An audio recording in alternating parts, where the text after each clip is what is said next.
जय जय श्री राधे। आज आपको कार्तिक महात्म्य का अध्याय 10 सुनाते हैं। तो चलिए शुरू करते हैं। राजा पृथु बोले, हे ऋषि श्रेष्ठ नारद जी, आपको प्रणाम है। कृपया अब यह बताने की कृपा कीजिए कि जब भगवान शंकर ने अपने मस्तक के तेज को क्षीर सागर में डाला तो उस समय क्या हुआ।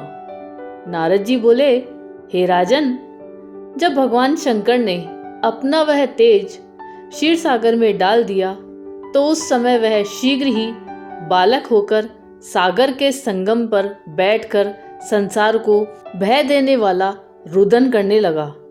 उसके रुदन से संपूर्ण जगत व्याकुल हो उठा, लोकपाल भी व्याकुल हो गए, चराचर चलायमान हो गया। शंकर सुवन के रुदन से संपूर्ण ब्रह्मांड व्याकुल हो गया।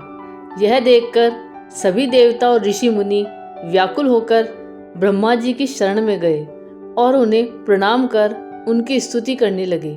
उन सभी ने ब्रह्मा जी से कहा, हे पितामह, यह तो बहुत ही विकट परिस्थिति उत्पन्न हो गई है। हे महायोगिन, इसको नष्ट कीजिए। देवताओं के मुख से इस प्रकार सुनकर ब्रह्मा जी सत्यलोक से उतरकर उस बालक को देखने के लिए सागर तट पर आए। सागर ने ब्रह्मा जी को आता देखकर उन्हें प्रणाम किया और बालक को उठाकर उनकी गोद में दे दिया। आश्चर्यचकित होते हुए ब्रह्मा जी ने पूछा, हे सागर, यह बालक किसका है? शीघ्रता पूर्वक कहो। सागर ने विनम्रता पूर्वक बोला, प्रभो, यह तो मुझे ज्ञात नहीं, परंतु मैं इतना अवश्य जानता हूँ कि यह गंगा सागर के संगम पर प्रकट हुआ है।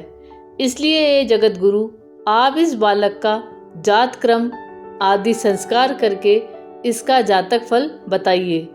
नारद जी राजा पृथु से बोले, सागर ब्रह्मा जी के गले में हाथ डालकर बार बार उनका आकर्षण कर रहा था। फिर तो उसने ब्रह्मा जी का गला इतनी जोर से पकड़ा कि उससे पीड़ित होकर ब्रह्मा जी की आंखों से आंसू टपकने लगे।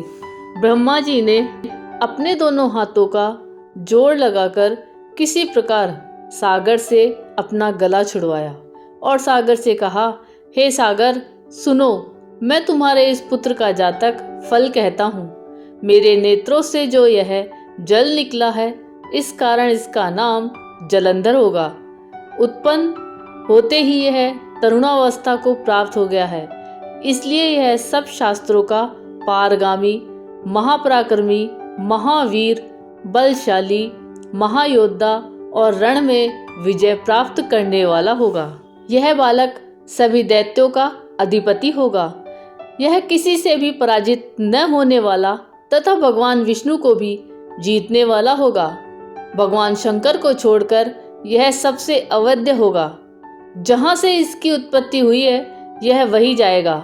इसकी पत्नी बड़ी पतिव्रता, सौभाग्यशालिनी, सर्वांग सुंदरी, परम मनोहर, मधुर वाणी बोलने वाली तथा शीलवान होगी। सागर से इस प्रकार कहकर ब्रह्मा जी ने शुक्राचार्य को बुलवाया और उनके हाथों से बालक का राज्याभिषेक कराकर स्वयं अंतर्ध्यान हो गए। बालक को देखकर सागर की प्रसन्नता की सीमा न रही। वह हर्षित मन से घर आ गया। फिर सागर में उस बालक का लालन पालन कर उसे पुष्ट किया। फिर कालनेमी नामक असुर को बुलाकर वृंदा नामक कन्या से विधि पूर्वक उसका विवाह करा दिया। उस विवाह में बहुत बड़ा उत्सव हुआ। श्री शुक्राचार्य के प्रभाव से पत्नी सहित जलंधर दैत्यों का राजा हो गया। यह है कार्तिक महात्म्य का अध्याय 10। ये आपको कैसा लगा, ये कमेंट करके जरूर बताइएगा। चैनल पे नए हो तो सब्सक्राइब जरूर कीजिएगा और वीडियो को लाइक और शेयर कीजिएगा। धन्यवाद।